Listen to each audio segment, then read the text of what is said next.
Thanking all members who joined mining support and continuously watching this channel. It is a new chapter 5. Here I am discussing a few summary about this chapter. So listen continuously. चलिए देखते हैं duties and responsibilities of honour regulation number 37। इसमें आपको short story क्या इस तरह से समझना है तो देखते हैं कि ऑनर जो भी है, ऑनर का पहला काम होगा कि जहाँ पे व्यक्ति वर्क कर रहा है उनका सेफ्टी इंश्योर करना, वो अच्छे से व्यक्ति काम करे, उसका हेल्थ इंश्योर करना। साथ ही साथ व्यक्ति जहाँ पर काम कर रहे हो तो कार्यरत जगह से निकासी के लिए मतलब मीन्स ऑफ एग्रेस के लिए 2 एग्जिट होना चाहिए जो सरफेस से कनेक्टेड हो और किसी प्रकार का खतरा ना हो। ऑनर किसी भी वेंटिलेशन को भी इंश्योर करेंगे कि जहाँ पे व्यक्ति काम कर रहे हो वैसे जगह पर वेंटिलेशन सही हो और व्यक्ति के हेल्थ पर किसी प्रकार का बुरा असर ना हो। कोई भी व्यक्ति यदि कार्यरत के होने के दौरान या तो काम करते दौरान मतलब किसी प्रकार का डिफॉर्मिटीज़ या एक्सीडेंट कॉज करते हैं तो उसको फर्स्ट एड मुहैया कराएंगे, ट्रांसपोर्टेशन की व्यवस्था कराएंगे, medical facility free of cost उनको मिलेगा ऑनर के द्वारा। ठीक है। साथ ही साथ कोई भी व्यक्ति मतलब कि न्यू हो तो उनको कन्वर्जेंट बनाने के केस के मतलब कन्वर्जेंट बनाने के लिए मतलब वैसे काम को मतलब सिखाने के लिए वैसे व्यक्ति को ट्रेनिंग और रीट्रेनिंग प्रोग्राम की व्यवस्था किया जाएगा। इसके लिए उसे कोई चार्ज नहीं लगेगा। ओके, नेक्स्ट हमको इसमें सीखना है रेगुलेशन नंबर 37 से क्या कि कोई भी एक्सीडेंट या तो डेंजरस अकरेंस होता है तो ऑनर एजेंट या मैनेजर, ठीक है, विद इन 24 आवर्स हमारा RIM, CIM, DM and competent और मतलब कि कंपोजिशन ऑफिसर्स को खबर देंगे। ठीक है। और इस तरह से यदि व्यक्तियों को मतलब कि इसका नोटिस का रिपोर्ट भेजना है, इसमें रेगुलेशन नंबर 8 के तहत हमारा सारा काम किया जाएगा। और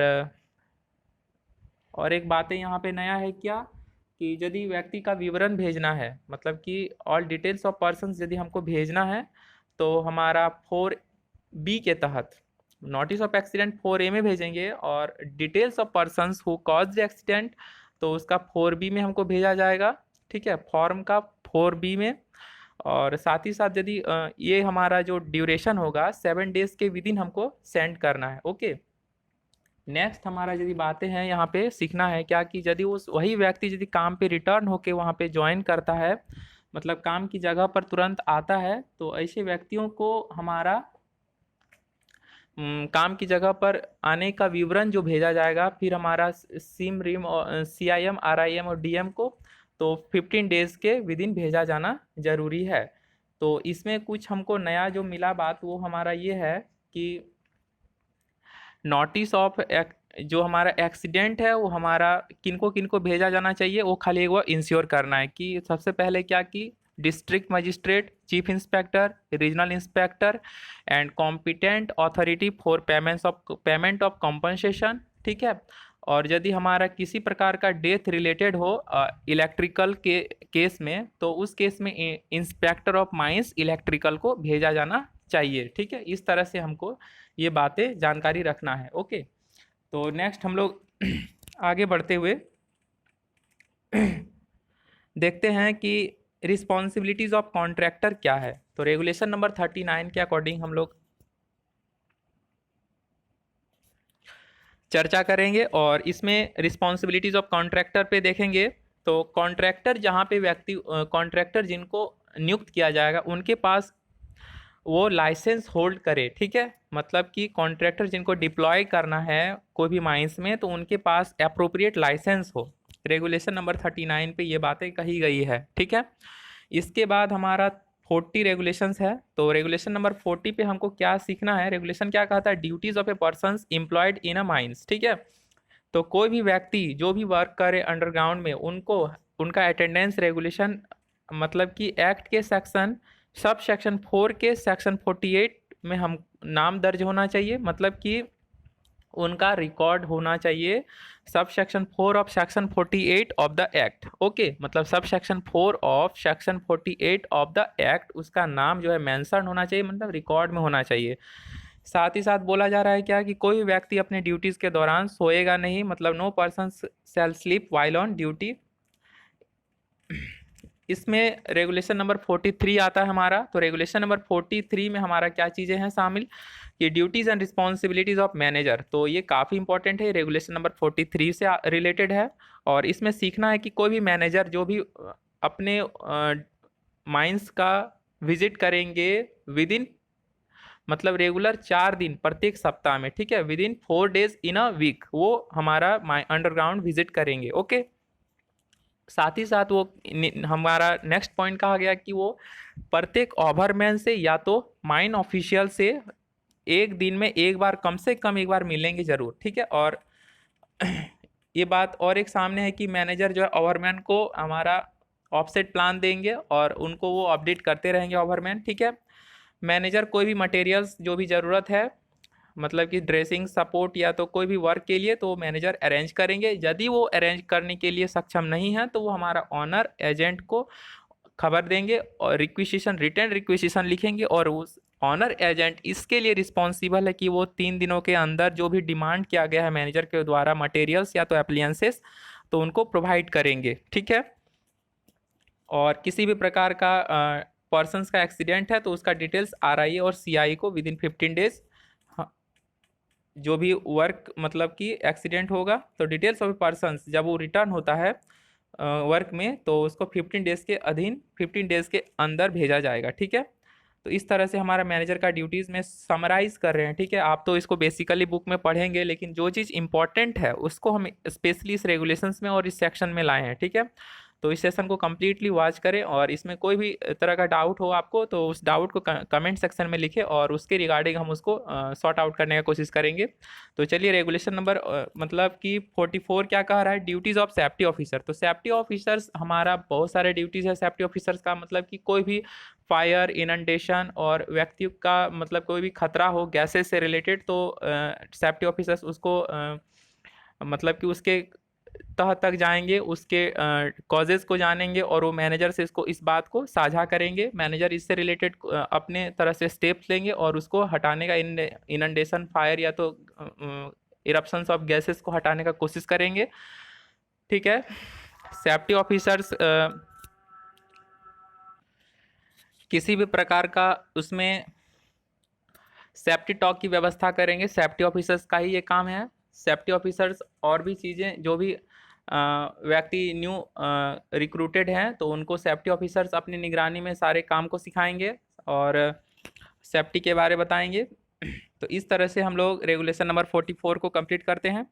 तो assist the manager on safety in mines, एक वर्ड में यदि बात किया जाएगा तो मैनेजर को सेफ्टी इन माइंस में सेफ्टी को इंश्योर करने में मैनेजर को असिस्ट करते हैं, हेल्प करते हैं, ड्यूटीज ऑफ सेफ्टी ऑफिसर्स यही है, ठीक है।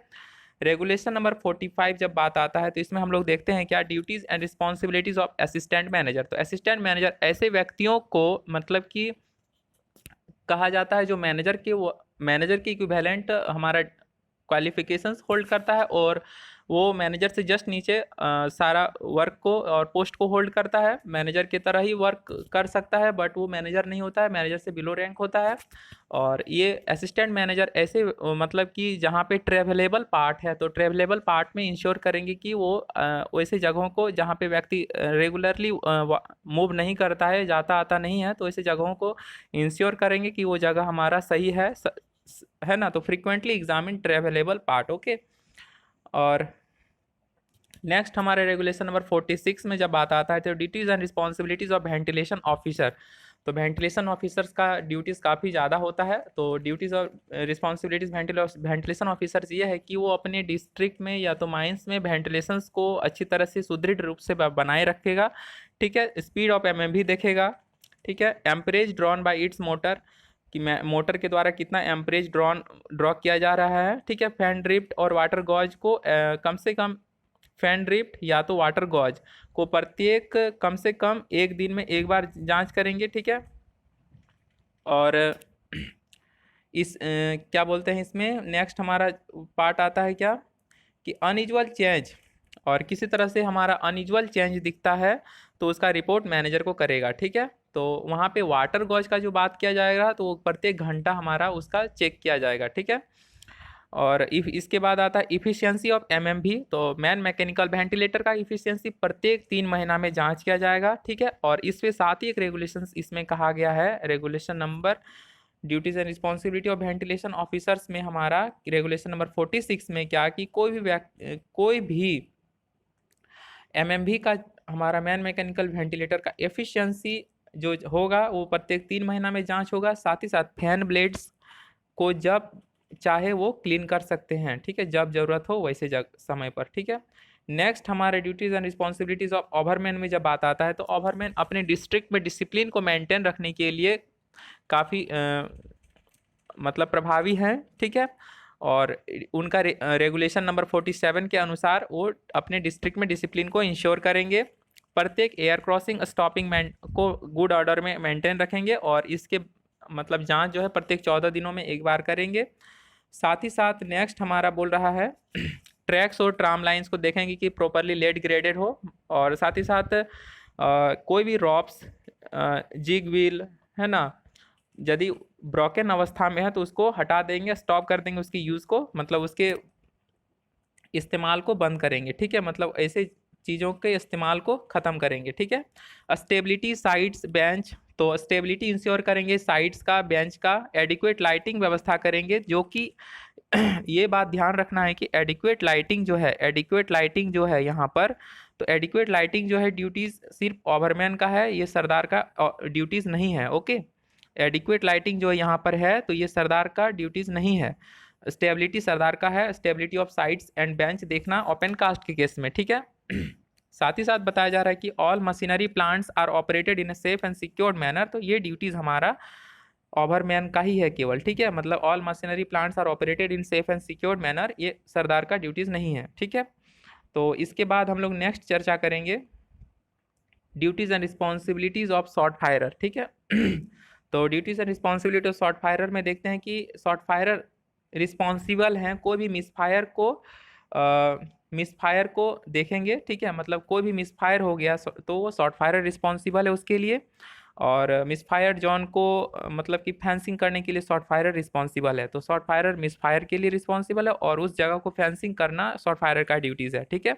यहाँ पे एक चीज़ छूट गया है, हमारा regulation number 48 duties and responsibility of sirdar, तो सरदार के बारे में बताना चाहेंगे कि सरदार ड्रेसिंग एंड सपोर्ट के लिए काफ़ी रिस्पॉन्सिबल है, ठीक है। और बाकी ड्यूटीज एंड रिस्पॉन्सिबिलिटी सेम है, जो हम ओवरमैन में 2 चीज़ पॉइंट आउट किए वो खाली नहीं है ओपन कास्ट के केस में, बाकी सब उनका ड्यूटीज एंड रिस्पॉन्सिबिलिटीज़ है।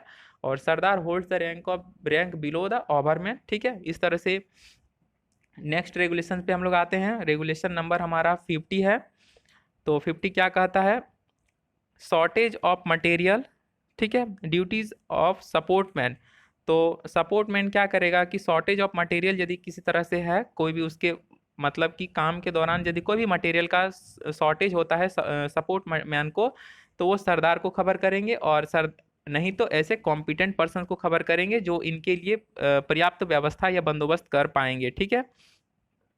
नेक्स्ट हमारा रेगुलेशन नंबर 51 टू 63 हम लाएंगे, duties and responsibility of man mechanical ventilator. Regulation number 51 है, काफ़ी इंपॉर्टेंट है, तो इसके पार्ट 2 को आप कंटिन्यूसली वॉच करेंगे। काफ़ी इसमें है, हम डिस्कशन पॉइंट है, ये समराइजेशन टाइप का है। Hopefully you have enjoyed this session, continuously watch next session. Thanks for support, mining support.